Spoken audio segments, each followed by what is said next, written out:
Good morning.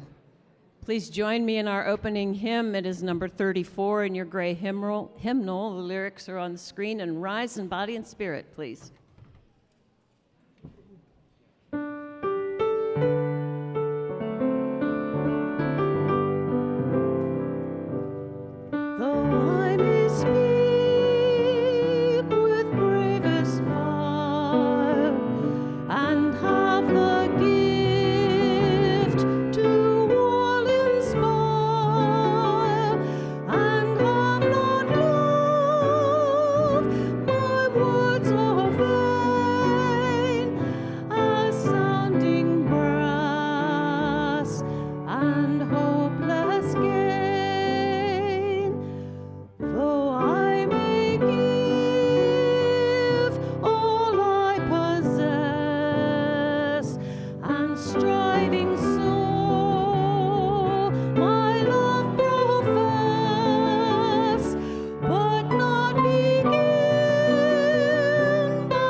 Look to this day, for it is life, the very life of life. Within its brief course lie all the verities and realities of your existence, the bliss of growth, the splendor of beauty, the glory of action. For yesterday is but a dream. Tomorrow is only a vision, but today, well lived, makes every yesterday a dream of happiness, and every tomorrow a vision of hope. Look well, therefore, to this day. This is the exhortation of the dawn.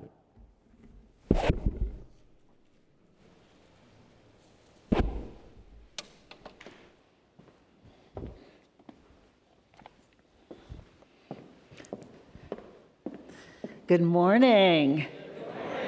Yes, it's so good to see you this morning. Welcome to the Eno River Unitarian Universalist Fellowship, or ERUUF, as we like to say. My name is Reverend Jacqueline Brett. I'm the lead minister here. And whoever you are, wherever you come from, whatever your race, your gender, whomever you love, and wherever... I'm sorry, I saw someone that I've known that haven't seen in a while, so I just got a little distracted. Claudia, welcome. It's so wonderful to see you, Reverend Claudia, here. So I will start all over again as everyone makes their way in here.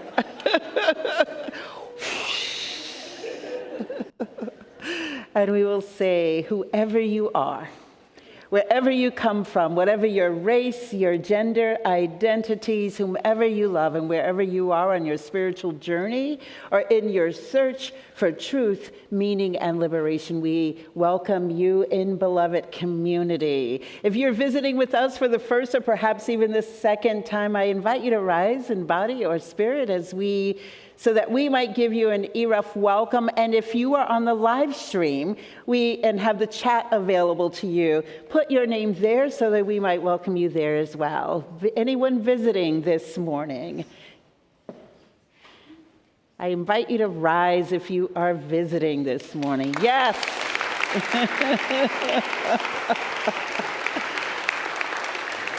I suspect there are some others as well, but it's an invitation. So just know that we are glad and happy that you have chosen to spend this Sunday morning with us, making your way through the torrents of rain and general gloom and bringing your sunny self into this space on this morning.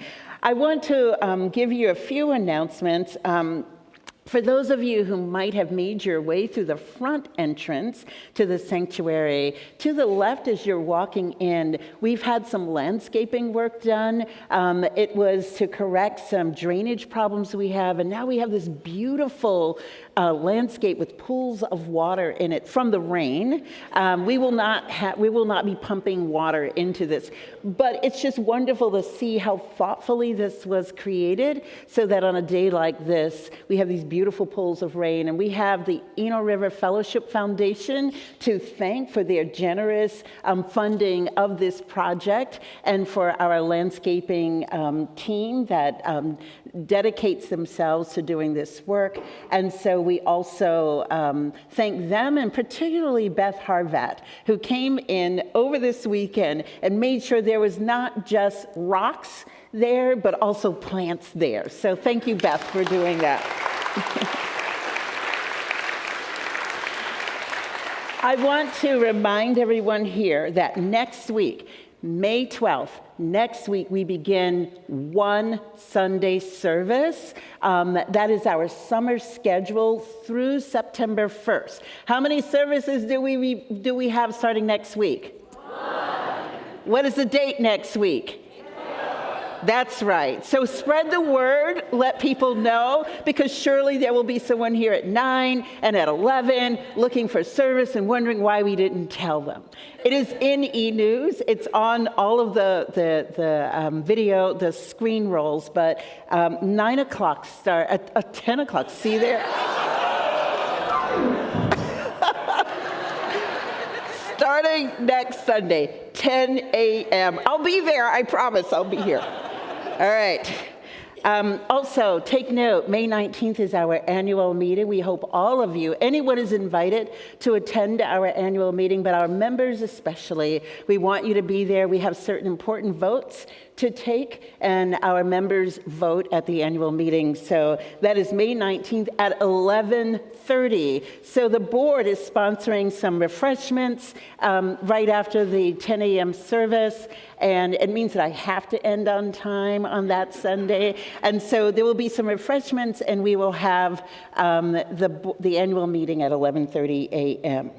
And now, for the moment, many of you have been waiting for. Today's preacher is Reverend Dr. Arvid Straube, our Minister Emeritus.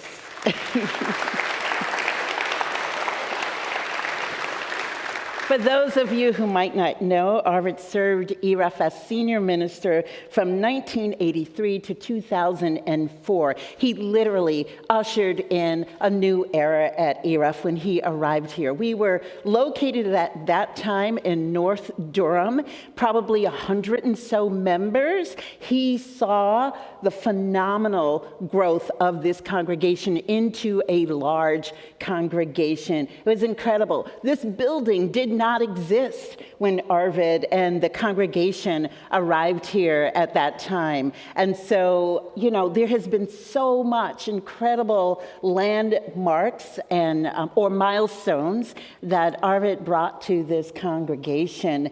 I am also happy to say that Arvid was my professor at Meadville Lombard. He is now, let's see, he after leaving here in 2004, Arvid was lead minister at the First UU Church of San Diego from 2004 to 2014, and since then he has had a ministry of teaching and spiritual direction. He has been my professor. I think he's been Lisa Jones's professor at Meadville, and so we are, he actually encouraged me to stay here at ERUUF, so you have him to partly thank for that.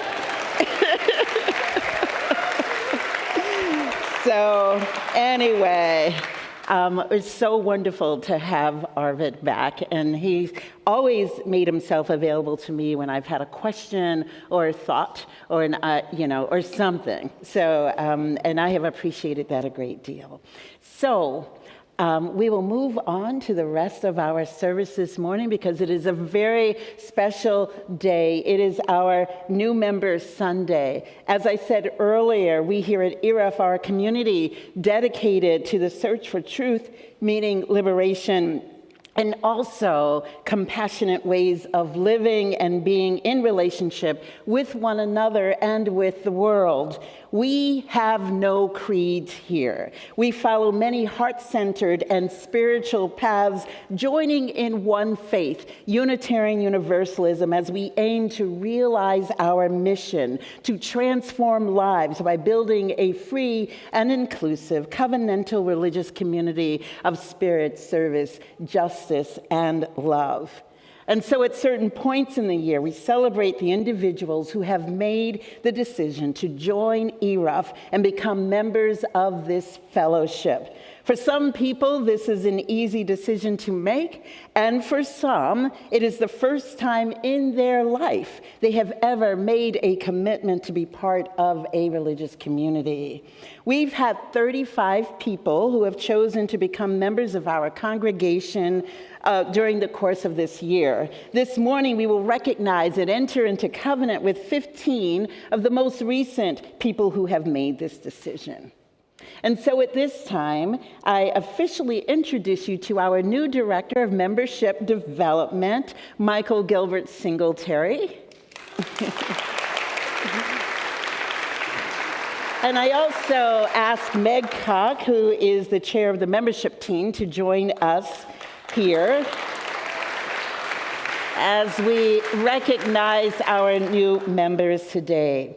So, Michael will read the names of our most recent cohort of new members now, and though not all were able to be here today, we invite those of you who are here to please come forward as your name is announced. You'll receive a rose from Meg and a card with a reading on it. And so you may begin, Michael.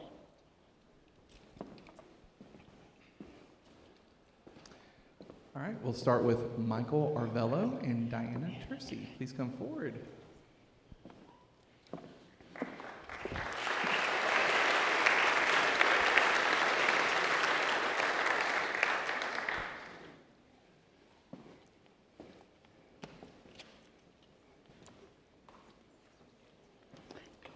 Next, Virginia Buffet. Virginia. You can stand right down here.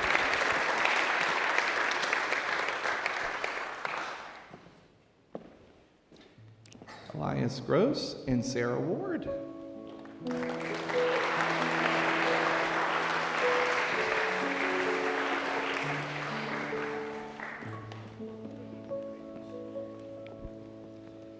Sandy Hochul.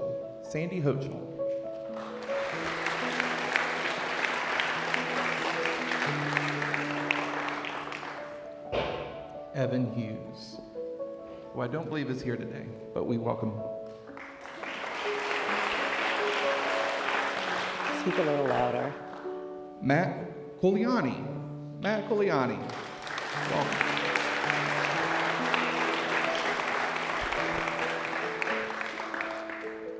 Jim Lopez. Jim.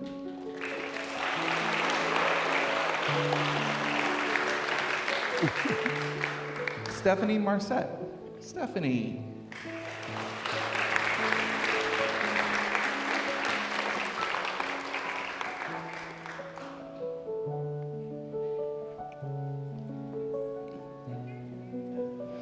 I'll take your umbrella. I'll just sit it here. Charlotte McGee and Jim McGee.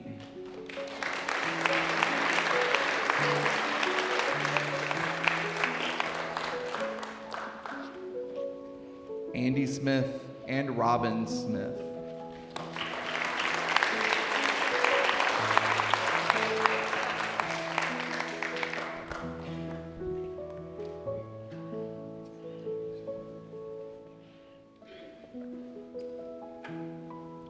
And last but not least, Claire Thornton. Claire.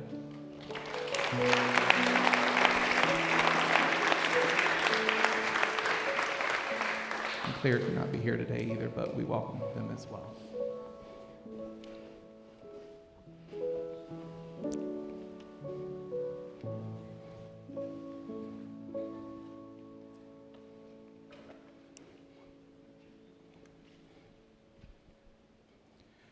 We welcome you as friends and companions in this congregation.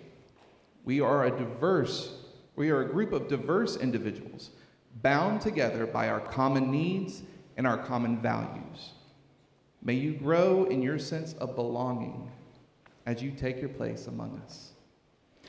In joining this congregation, you, all of you, will become the new stewards and trustees of the Eno River Unitarian Universalist Fellowship. And what happens here, now and in the future, will be because of your initiative, your work, your stewardship, and your imagination.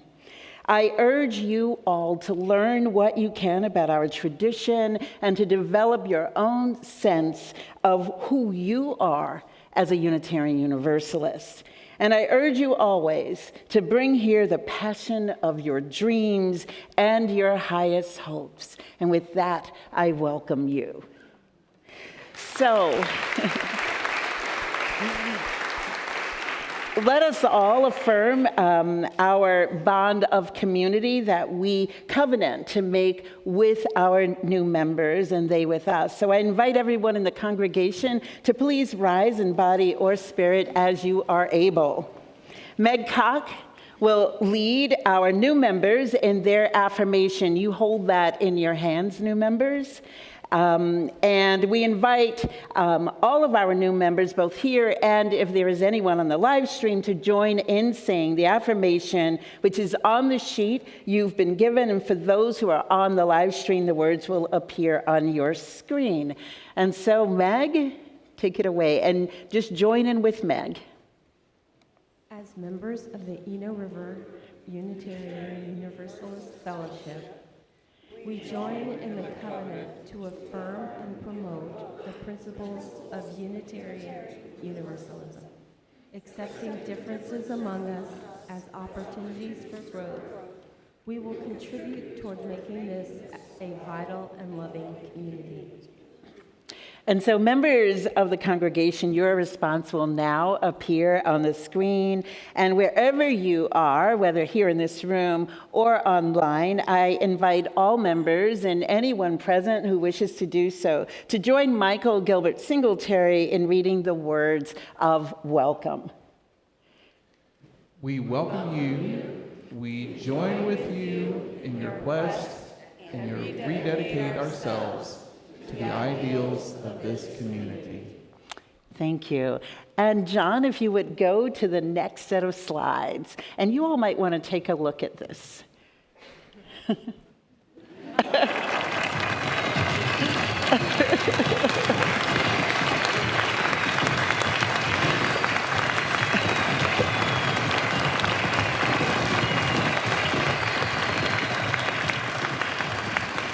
Welcome to all of you, our newest members of ERUUF. And new members, as you return to your seats, Claudia will lead us all in a congregational hymn of welcome to you. Thank you. All right. Okay, everyone's already risen, so you can stay up if you're already up. And we're going to sing number 407. The lyrics will appear on the screen. We're going to sit at the welcome table. We're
be seated, I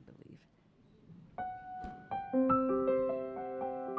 Now, it is that time where I call upon all from the smallest to the tallest of our folks, and anybody who's feeling particularly young at heart to come up for a time for all ages. Of course, all of us will be engaging in this tale. Not just the people up here, but you also will be engaging in it. Oh my gosh, is that a panda? It's fun, I like the panda. Oh my gosh, and so many stuffies today, of course. My folks over here, could you scoot in just a little bit? Scoot in and maybe to the side, because we got some people coming down behind you. We want to make some space for them. Yes, and then if you know, there's space over here too. There's so much space over here. Thank you, thank you. So, got a little story today called Enemy Pie. Let me see, how many people here love pie? Okay, great. How many people here have had an enemy? Were you expecting that one? Yeah. So, many of us can relate to this story in one aspect or another. We shall see. Now, just to let you know, if you look up at the screen, you will note I am not going to read every single word because the story's just a little bit long, so I got to condense it. So don't worry if you notice that I am not reading every word as it's written. I am summarizing. So it should have been a perfect summer. My dad helped me build a treehouse. My sister was gone for weeks, and I was on the best baseball team in town, but it was not a perfect summer.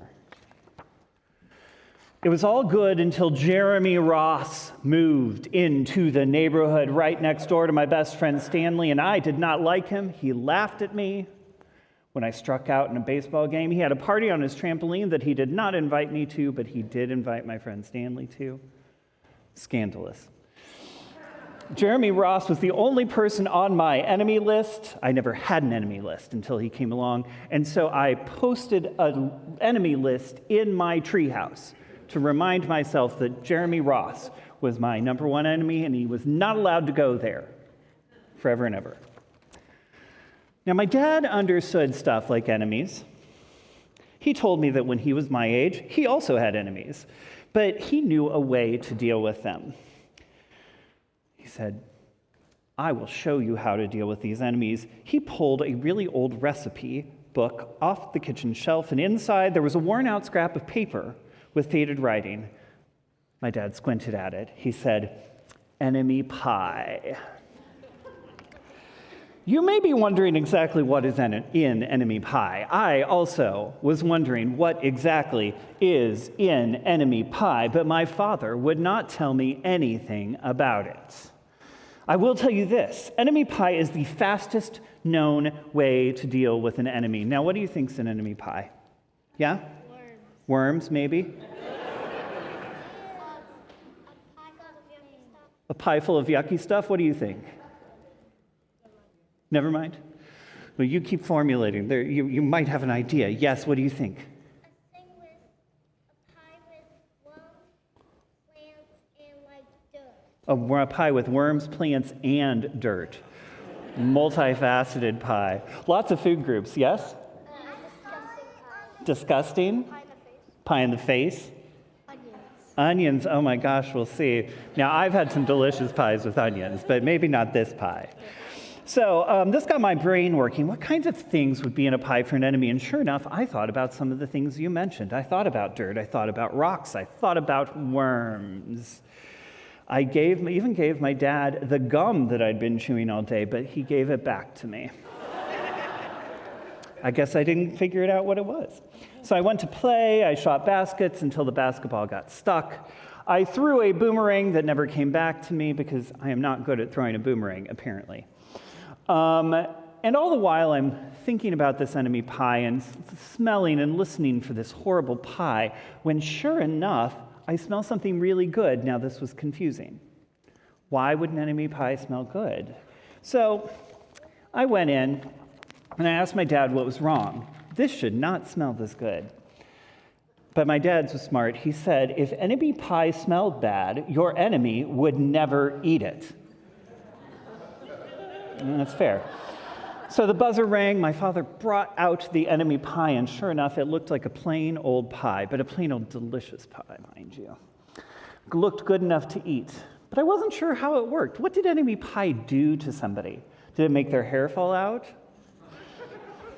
I heard that laugh. Did it make their breath stinky? Did it make bullies cry? I asked Dad, but he was no help. He wouldn't tell me a thing. But he did tell me that I had a job. He said, part of enemy pie I can't do. In order for it to work, you have to spend a day with your enemy. Even worse, you have to be nice to them. Sacre bleu. It is not easy, but that's the only way that enemy pie can work. Are you sure you want to go through with this? And of course I was sure. And it sounded horrible, it sounded scary. All I had to do was spend one day with Jeremy Ross, and he would be out of my hair for the rest of my life. The character's hair, not mine. I don't have any. So I rode my bike to the house, and I knocked on the door. Knock, knock, knock. And Jeremy opened the door. He seemed surprised. I said, "Can you play?" He looked confused. "I'll go ask my mom," he said. He came back with his shoes in his hand. His mom walked around the corner to say, "Hello, you boys stay out of trouble," she said, smiling. We rode bikes for a while, and we played on the trampoline. We made some water balloons and threw them at the neighbor girls, but we missed. Now, let me make note. I think if there was a sequel to this story, it would happen at this point, when these girls made their own enemy list with Jeremy and the main character. It's going to be Enemy Pie 2, the sequel. The boys who threw balloons at us, water balloons. Anyway, I digress. Jeremy's mom made us lunch. After lunch, we went to my house. It was strange, but it was kind of nice having fun with my enemy. How many people have ever had fun with your enemy? Yeah, okay. You've never had one? That might be true. He almost seemed nice, but I couldn't tell my dad that because he'd worked so hard to make this enemy pie. Jeremy Ross liked my basketball hoop. I let him win a game. He knew how to throw a boomerang. He threw it, it came right back to him. I threw it, it went over the fence, and that's when Jeremy saw my tree house. I didn't have to let anybody in this tree house I didn't want to, like my sister. And if Jeremy wanted in, he said, "Can we go in?" And I knew he was going to ask me that. But what's the problem with if Jeremy goes into the treehouse, y'all? What? There's a sign in the treehouse. There's a sign in the treehouse. What does the sign say? Enemy 1, Jeremy Ross. This is a problem. So, yes? Enemies don't go in. Enemies don't go in, yeah. So what did I decide to do? Well, I decided I was going to go up and I was going to take down the sign real quick before he could get in. So I climbed up, I tore down the list because I'm like, well, he's being nice to me, so I'll take it down. So I took it down. He never noticed it. We played checkers. And before long, my dad was looking for us. And we pretended we didn't hear him because we were having a good time. But he finally found us. And he'd made us macaroni and cheese for dinner, which was both of our favorites. And then he brought out the enemy pie.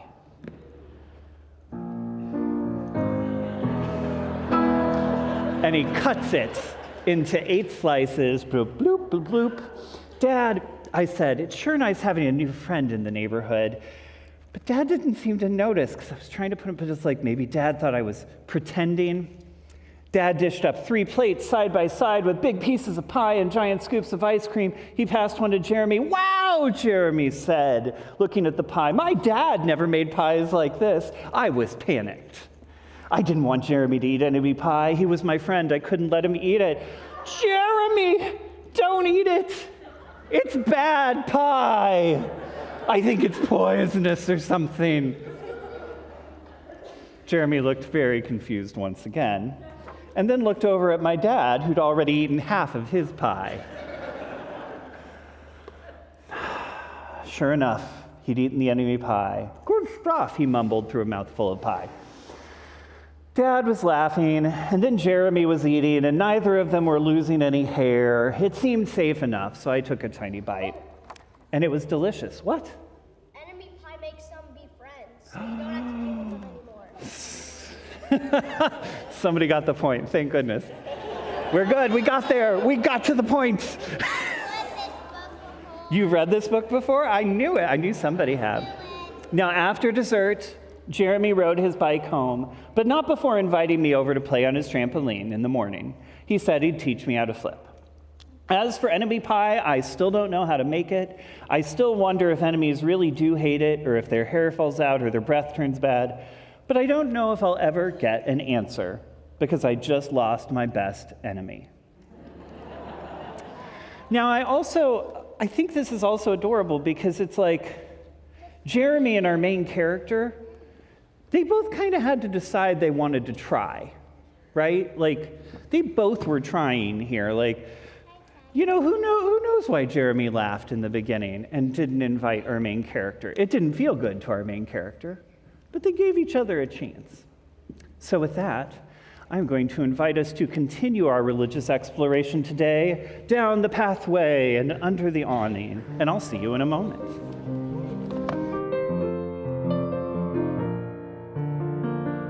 Peace, salam, shalom. Peace, salam, shalom. Peace, salam, shalom. Peace, salam, shalom. Peace, salam, shalom. Peace, salam, shalom. Peace, salam, shalom. Peace, salam, shalom. We believe in peace. We believe in peace. We believe in peace. We believe in peace. We believe in peace. Please rise and body your spirit. Join us in singing hymn 95, There's More Love Somewhere. The lyrics are on the screen.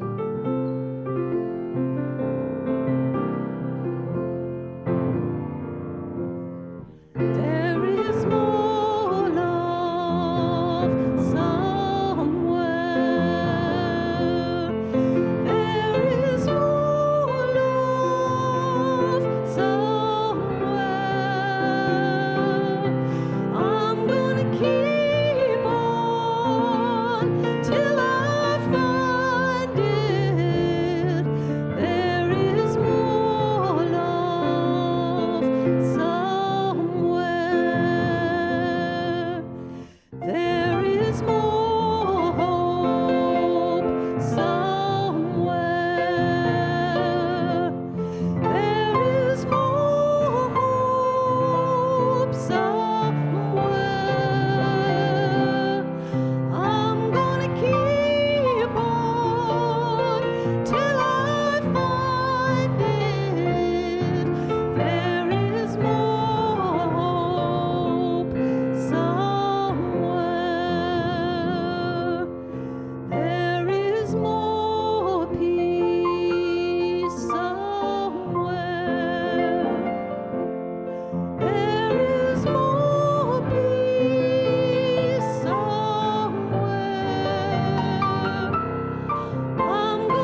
Please take a moment to greet your neighbors.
There are so many beloved faces out there.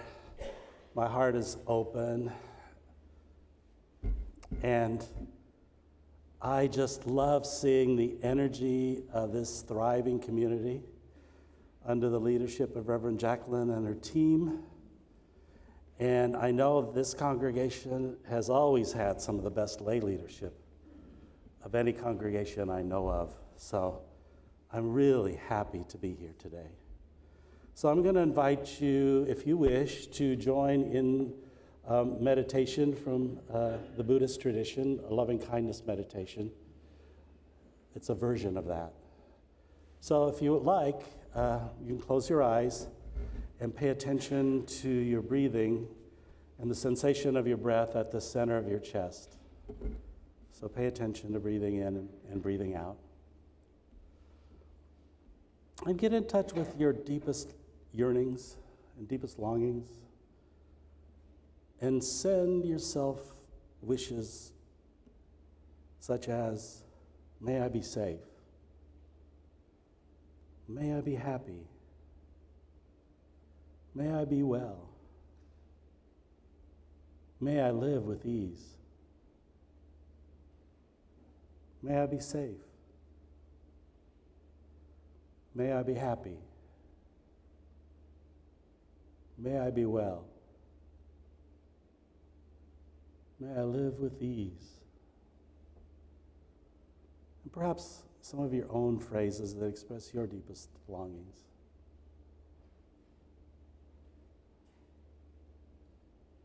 And now think of people you love, care about. Bring their faces to mind and send them those wishes as well. Just as I wish to be safe, so may you be safe. Just as I wish to be well, so may you be well. Just as I wish to be happy, so may you be happy. Just as I wish to live in peace, so may you live in peace. Just bring those folks to mind. You may be noticing some warmth in your heart center. If you do, let that spread to encompass maybe everyone here, maybe even beyond the confines of this room.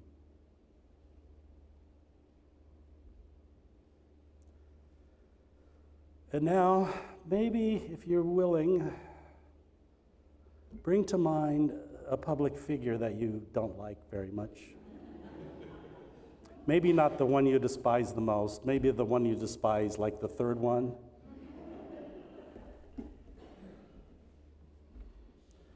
Notice what happens. Perhaps it hurts to push someone out of your heart. Maybe you can imagine that person as a 4-year-old vulnerable child.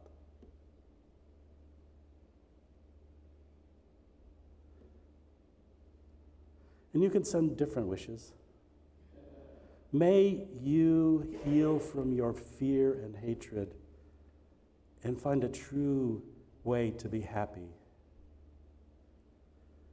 May you cease from doing harm to others and yourself, and find a safe, helpful way to live.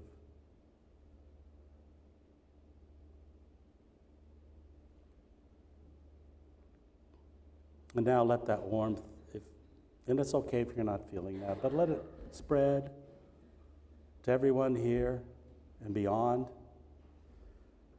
and maybe to the whole planet hurting, suffering. May all beings everywhere be happy. May they be safe from harm. May they live in peace. So be it.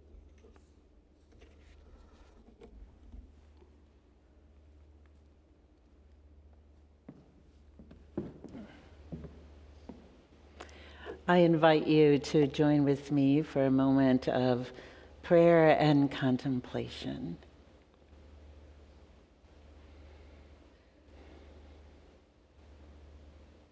We hold in our hearts with great compassion all beings who are experiencing sorrow and suffering at this time, both here in our community and throughout the world. We especially send our energies toward and offer prayers for the well-being of those the world over who are experiencing any form of trauma, violence, or devastation due to war, climate displacement, hunger, injury, illness, and the loss of loved ones.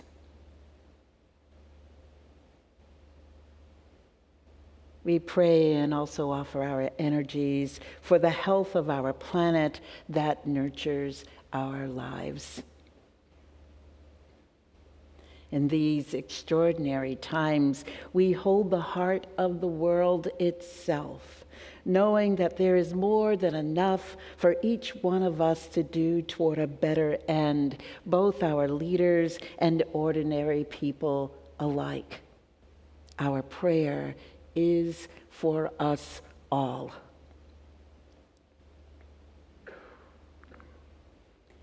In beloved community, we recognize Herb Reichlen, a longtime member of ERUUF, who died recently at home in Raleigh at age 98.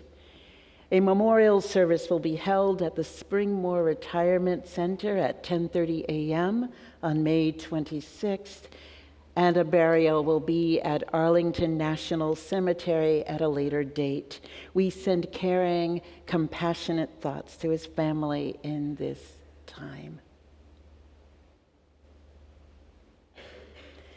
And because we recognize that it is possible, indeed quite necessary, to acknowledge our joys and celebrations as well as our sorrows, we join Karen Wysocki as she welcomes her new grandson with joy and gratitude, Orion David Terrell, who was born to Katarina Wysocki and Shay Terrell on April 23rd in Texas. We also join with Casey and David Zucchino, who are happy to announce the birth of their granddaughter, Eleanor Brackney Zucchino, who joins big brother Grayson in Asheville with parents Emily and Dustin. And we hold all those who have joys and concerns that have not been mentioned in this moment. May all needs be met. May all receive peace and comfort. Amen, Ashe, and may it be so.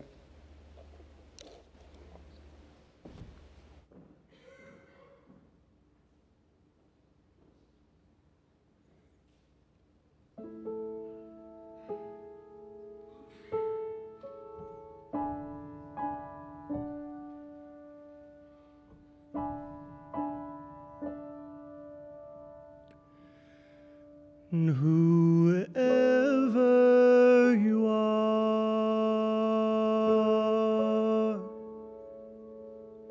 wherever you you come from, whatever your race, your gender identities,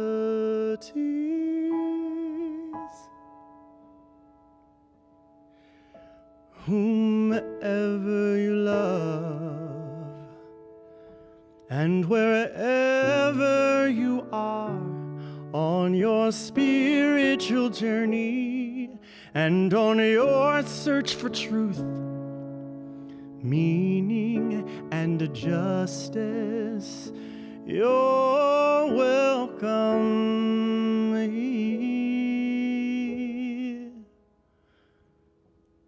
Whoever you are, wherever you come from, whatever your race, your gender identities, whomever you love, and wherever you are on your spiritual journey and on your search for truth, meaning, and justice, you're welcome here in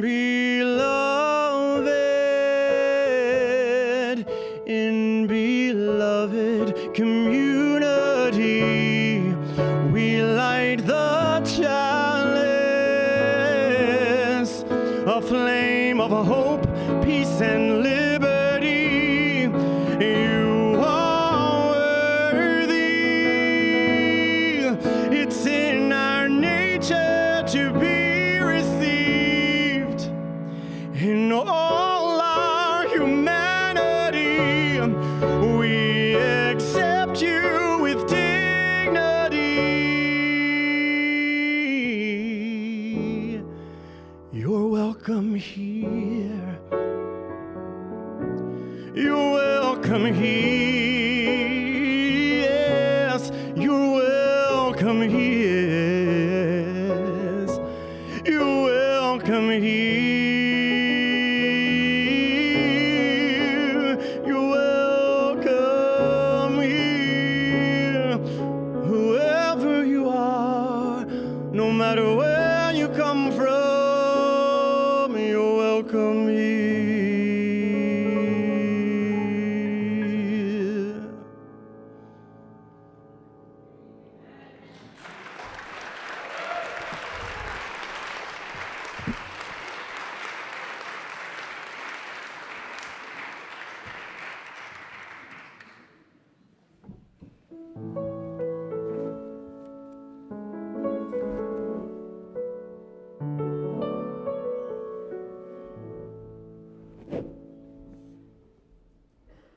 In a world where no one is behaving as a human being, you must behave as a human being. In a world where no one is behaving as a human being, you must behave as a human being. These are the words of the first century Rabbi Hillel, and I think they're especially relevant today. You've heard over and over again and what a polarized society we're living in, but think about it. That means that there are millions of people on both sides of the political divide that have decided that people on the other side of that divide are evil, wrong, need to be stopped. That leads, well, it leads to what we're seeing now. It leads to some horrible beliefs and horrible actions. And why is that? We can't, as human beings, hurt other human beings if we see their full humanity. So we have to somehow dehumanize them if we wish them harm or want to harm them. We need to somehow see them as less than human, monsters, animals, conspirators. Think about it. Almost all human-caused harm now and in the past has been caused by people who think they're 100% right. And it doesn't just lead to doing violence to others. We, when we hate, are doing violence to ourselves. If we allow ourselves to indulge in our feelings of hate, which will arise, if we allow ourselves to indulge these feelings of hate, then we are in danger and will soon become what we hate. We will soon be like the ones we hate. It corrodes our souls to hate. It robs us of our peace to hate. Okay, it might feel like you're part of the right team, the righteous remnant. Maybe that feels good in a weird way, but it leads, well, we see where it leads. Conspiracy theories of the left and right. It hurts to put anyone out of our heart. And think about whether it's okay to dismiss and dehumanize and demonize half of our fellow citizens. Where is that going to lead?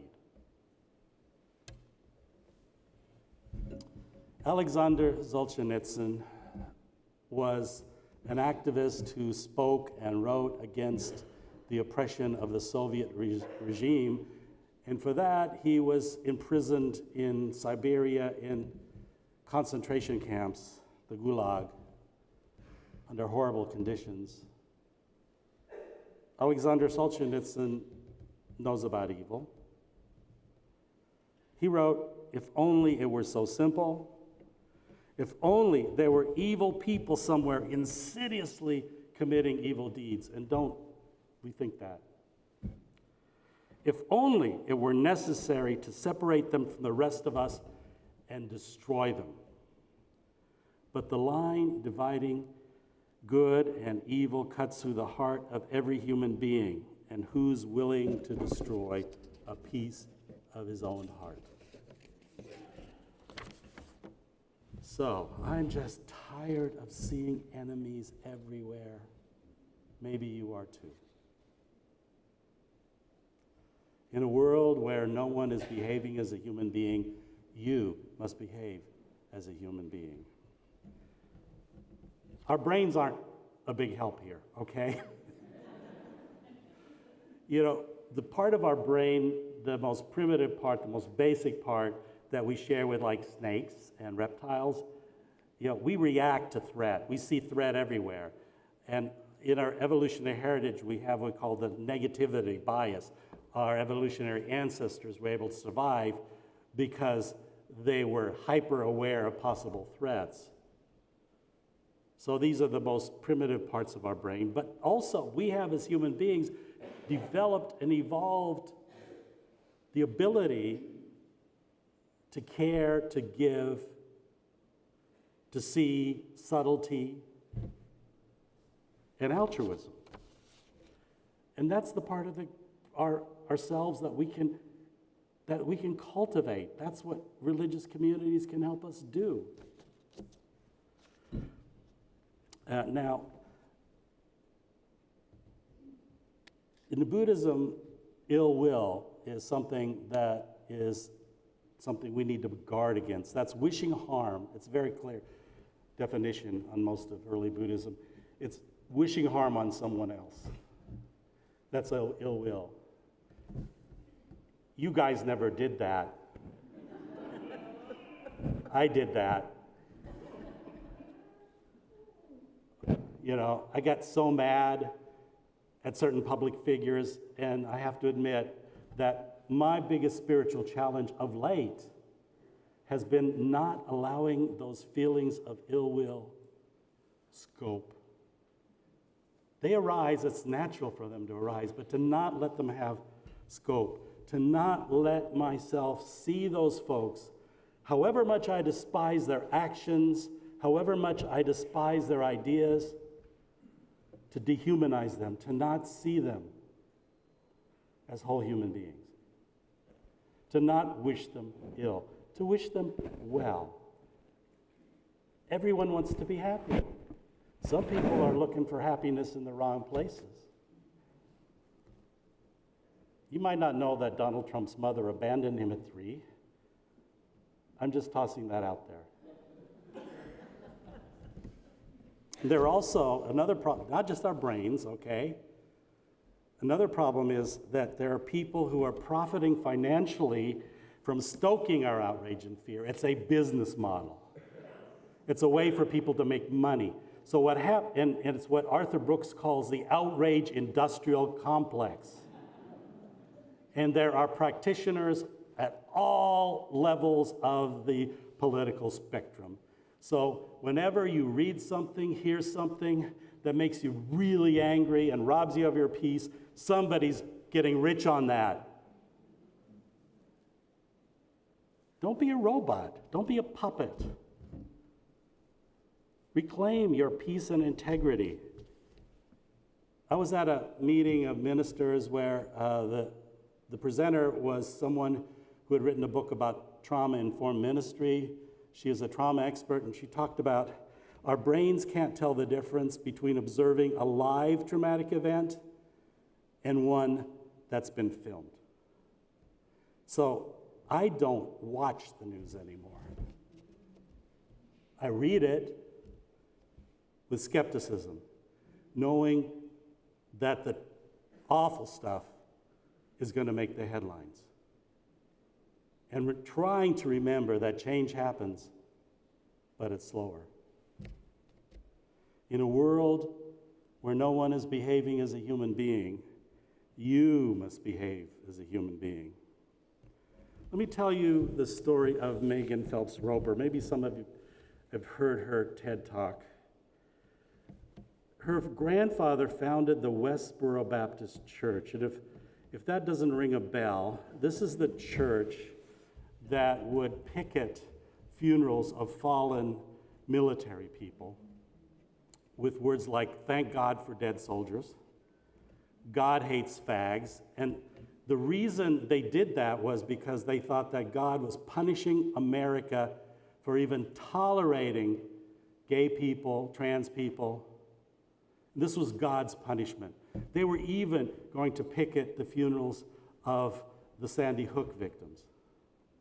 And she was, of course, brought up in this and following her grandfather's church and doing what her parents taught her and holding a sign at the age of 4, "God hates fags. Thank God for dead soldiers." And so she got to be older, and she was the tech-savvy one. So she was given the task of creating the Twitter account for the Westboro Baptist Church. And so she tweeted all these horrible beliefs, thinking, people would obviously see that they were right. Well, you can imagine what you got back. But not everybody did that. Some people just asked questions. They asked questions about her beliefs, but they asked questions about her personally, about her life, about her siblings, about what she was feeling, about her ambitions. And she started to have these Twitter relationships with these people. They saw her as human, and she was beginning to see these people, some of the people she would demonstrate against, as human. And then they were able to gently point out the flaws in her argument. And because she respected them, she was able to question the beliefs she had been brought up to. And that led her to leave the church, which meant her family mourning her as dead and never talking to her again. And now her mission is to talk to people about how to bridge divides. And her advice? Ask questions, be curious, See beyond the beliefs to the person underneath. And then, when the relationship is there, point out the flaws in their argument.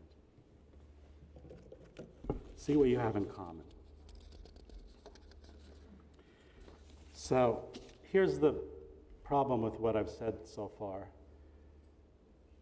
Perhaps you think that I am not outraged about what's happening, about what certain people are doing, about what certain beliefs are causing to happen in this country.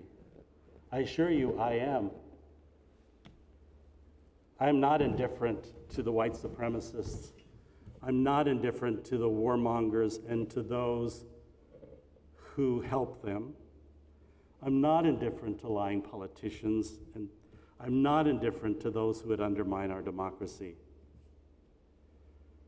But the thing is, I know that you don't have to like your enemy to love them. You just have to see them as human, to see beyond just that one thing, to respect their humanity.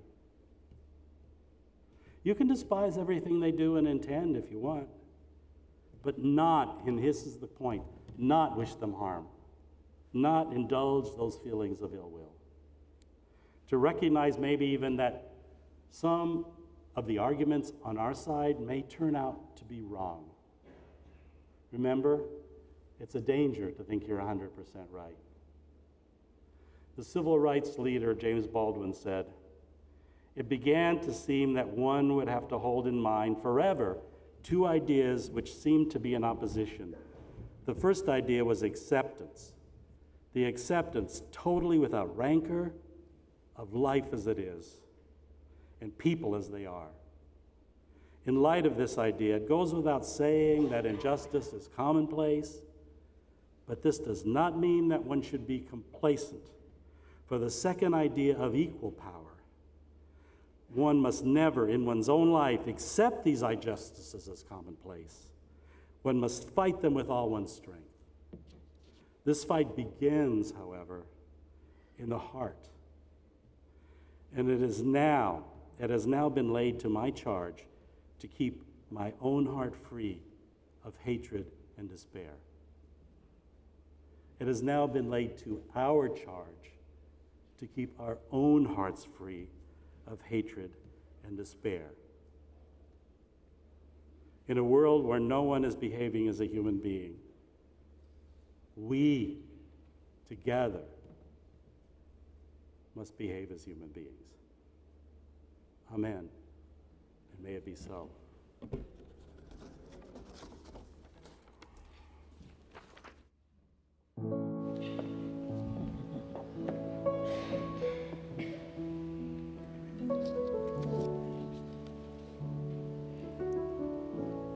Thank you, Arvid. As you all know, it takes much to form beloved community and to keep beloved community going. And for those of you who are members here, or those of you who are visitors and friends and who are touched by what you experience here and want to continue to see us flourish and thrive, we invite you to join in our offering this morning. It takes our time, it takes our imagination, it takes our efforts, and it takes our treasure to make all of this that we experience at ERUUF to happen. So as the greeters make their way forward, if you do not have something to place into the collection pouches, you are welcome to open up your camera and point it at the QR code on the screen. You can actually do that at home as well, and it will lead you right to our giving portal online, and you can give there should you wish. There are also cards in the pew racks that allow you to do the same, to point your device at the QR code on the card. And with that, we'll have our offertory.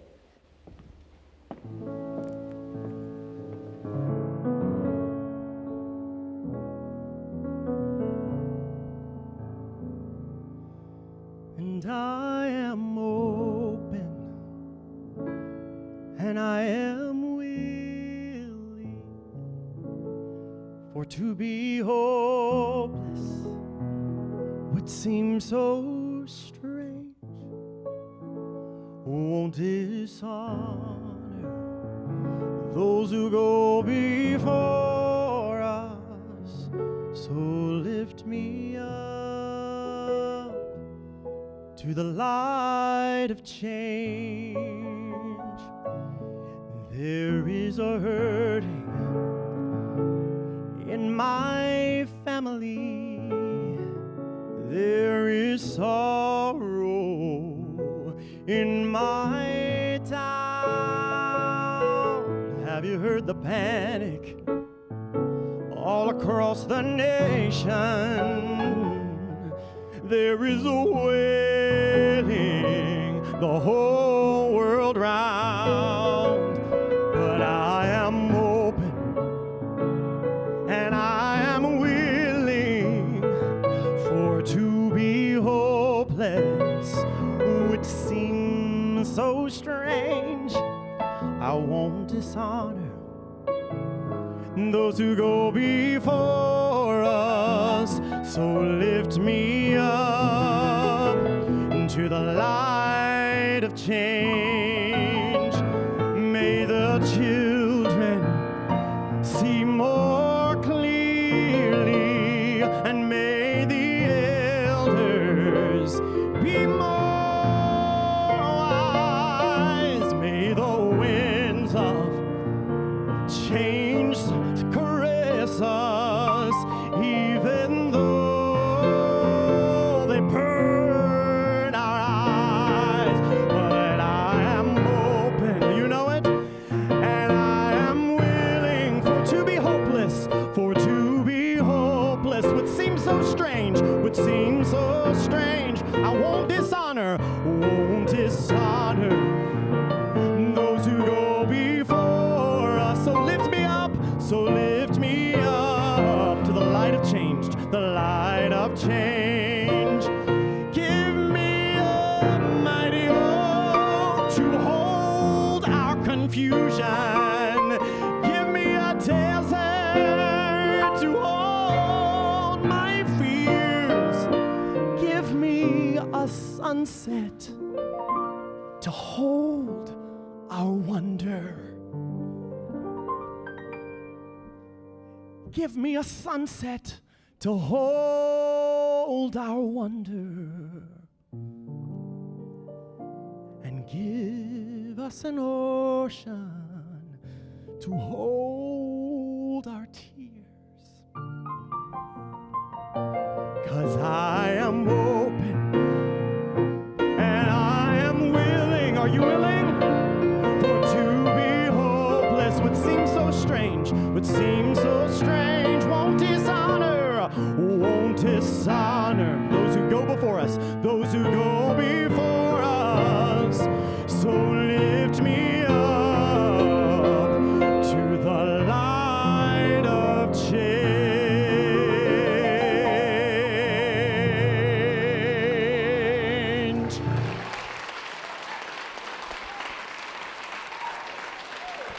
Yes, yes, yes.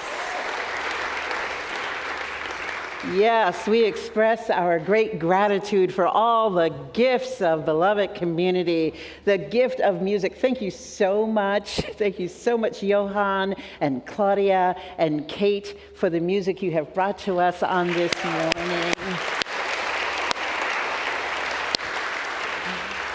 And I especially give my gratitude and thanks for the one who came before me, Reverend Dr. Arvid Straube.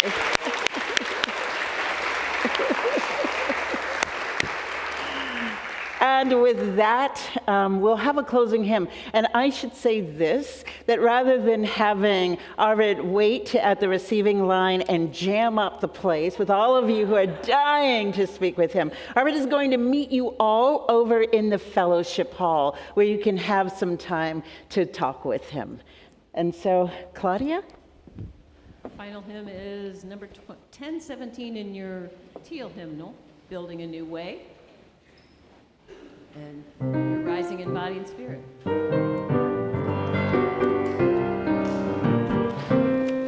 We are building a new way. I just want to give you a We are building a new way. We are building a new way, feeling stronger every day. We are building a new way. We are working to be free. We are working to be free. We are working to be free. Hate and greed and jealousy. We are working to be free. We can feed our every need. We can feed our every need. We can feed our every need. Start with love, that is the seed. We can feed our every need. Peace and freedom is our cry. Peace and freedom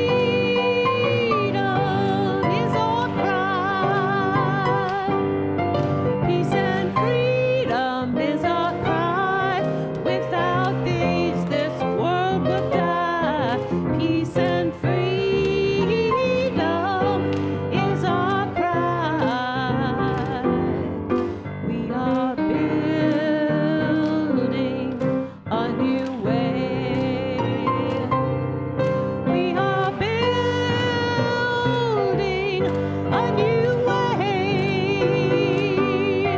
We are building a new way, feeling stronger every day. We are building a new way.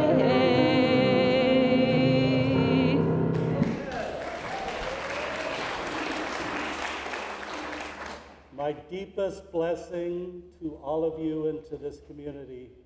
These are the words of Dr. Martin Luther King. Hatred, these are the words of Dr. Martin Luther King. Hatred paralyzes life. Love releases it. Hatred confuses life. Love harmonizes it. Hatred darkens life. Love illumines it. Blessings and amen.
Oh, dear.